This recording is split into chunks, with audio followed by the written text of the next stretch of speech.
think that there's something really beautiful about the cells in our body, and I love that they generate this experience of a lifetime for us.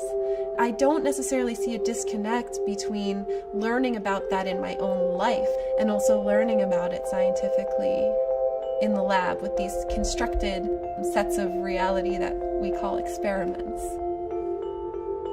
I work to build environments for cells because the cells are the ones who are growing all the tissues.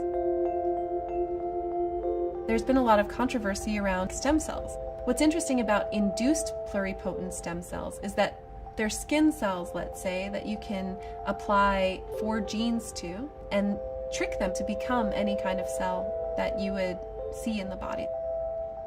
This biomimetic paradigm that we've used as tissue engineers is that the better we can copy nature, the better the cells will perform in the lab.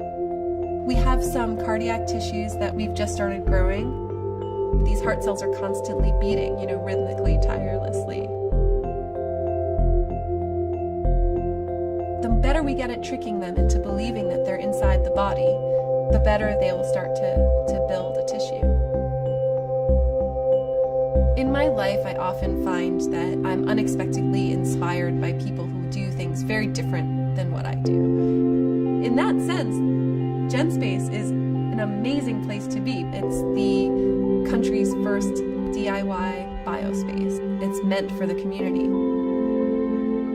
I'm drawn to this idea that people who have very different backgrounds can often share experiences and uncover opportunities for exploration that neither person would be able to find on their own. We don't know the questions we're asking, therefore we don't know the answers we're chasing after. We're just seeing what happens. One of the ways that I find cells to be inspiring is when I think of them as little factories. And these factories have built our bodies and they continue to take care of them and remodel them. There's so much more that we could do with cells. Every cell in our body has a voltage from the inside to the outside of the cell. Can we build electronics? Can we build resonating circuits out of cells?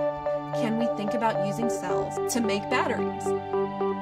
I don't feel that there is a philosophical divide between how I live my life and what I study in the lab.